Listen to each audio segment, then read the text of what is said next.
হে আল্লাহ, এই জাতির উপরে সন্ত্রাস চাঁদাবাজিরা যেন আর প্রভুত্ব করতে না পারে।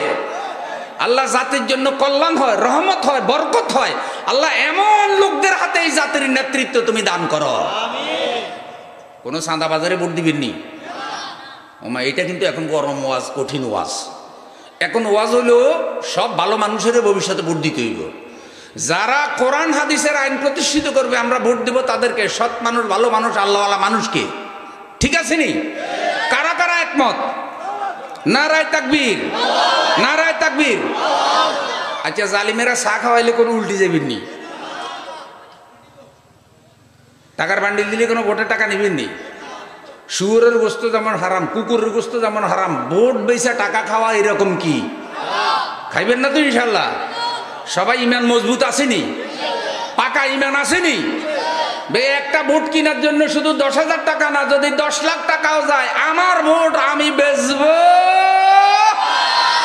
তাহলে তো বোঝা গেছে আজকের ওয়াজ সফল।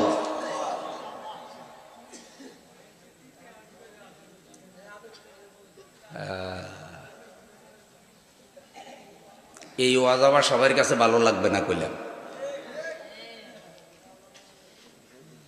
তাহলে ভালো মানুষের ভোট দিব। আমি কি কোনো দলের নাম কইছি? মানে ভালো মানুষ বলতে পারেন। যদি 10 জন প্রার্থী হয়, 10টা খারাপ হয়, তাহলে ভোট দিব কারে? শুনেন, আমি এক মাহফিলে গেছি, চেয়ারম্যান প্রার্থী হয়েছে 5 জন, এখন 5 জন মাহফিলে আসছে। 5 জনে মাহফিলের জন্য কিছু টাকা পয়সা দিছে, দিয়ে 5 জনে দোয়া চাইছে। সভাপতি বেকায়দায় ভুলে গেছে যে হুজুরে কার পক্ষে দোয়া করে, আবার পরের দিন লাগবো পারাপারি, যে আমিও তো টাকা দিছি, হুজুরে খালি একজনের লেগে দোয়া করে গেল। তা আমি বললাম যে আপনি টেনশন করিয়েন না, এমনভাবে দোয়া করবো যাতে কোনো অসুবিধার মধ্যে দোয়াটা না পড়ে। পরে আমি দোয়া করলাম, আল্লাহ এই ইউনিয়নে 5 জন ভাই চেয়ারম্যান প্রার্থী হয়েছে, আল্লাহ 5 জনের নিয়ত হইলে জনগণের সেবা নাকি ওনারা করতে চায়, ওনাদের নিজস্ব কোনো লোভ লালসা কয় কি আমাকে জনতার সেবা করার সুযোগ? আচ্ছা, ওনারা জনতার সেবা করতে বাধা দিল কে? কথা বুঝেন নাই? আপনারা কি কেউ বাধা দিচ্ছেন যে আপনি জনতার সেবা করিয়েন না? তা আপনি সুযোগ চান কেন? সেবা তো পড়ে আছে। এবার বন্যায় যেভাবে রাস্তাঘাট খারাপ হয়েছে, রাস্তা ঠিক করেন, ব্রিজ ঠিক করেন, মসজিদে টাকা পয়সা দেন, বিধবাকে সাহায্য করেন, অসুস্থকে সুস্থতা করেন, রুগ্ন মানুষকে হাসপাতালে নেন, এলাকার মধ্যে একটা নলকূপ বসাইয়ে দেন, তারপরে যাদের ঘরবাড়ি ভেঙে গেছে তাদের ঘরবাড়ি বানাইয়ে দেন। বহুত সেবা পড়ে আছে, আপনি সেবা করেন না। আপনারে বাধা দিল কে? আপনি পোস্টারে কেন লিখতেছেন আমারে সুযোগ দিন? বাধাটা কে দিল? তার মানেই হলো কিন্তু কিন্তু আছে না নাই? আমি গম চুরি করতে চাই, আমারে সুযোগ দেন। আমি রাস্তার মধ্যে রডের বদলে 5 দিয়ে ডালাই দিব, আমারে সুযোগ দেন। আমি 1 নম্বর ইটার বদলে 2 নম্বর ইটা দিয়ে ডালাই দিব, আর 1 নম্বর ইটা আমার পকেটের টাকা ঢুকামো, আমারে সুযোগ দেন। এইসব কথা কইলে পাবলিকে তারে ভোট দিবে। এই জন্য কয় যে আপনাদের সেবা করতে চাই, আমারে সুযোগ দেন। এরপরে জাগা মতো গিয়া বা আঙ্গুল ফুলে কলা গাছ। বাংলাদেশের 18 লক্ষ কোটি টাকা ওরা দুর্নীতি করে চুরি করে বিদেশে নিয়ে গেছে। 18 লক্ষ কোটি টাকা, 1-2 টাকা না।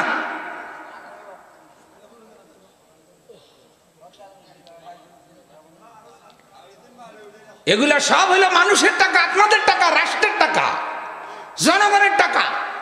এ টাকার মধ্যে আপনাদের মালিকানা আছে না নাই?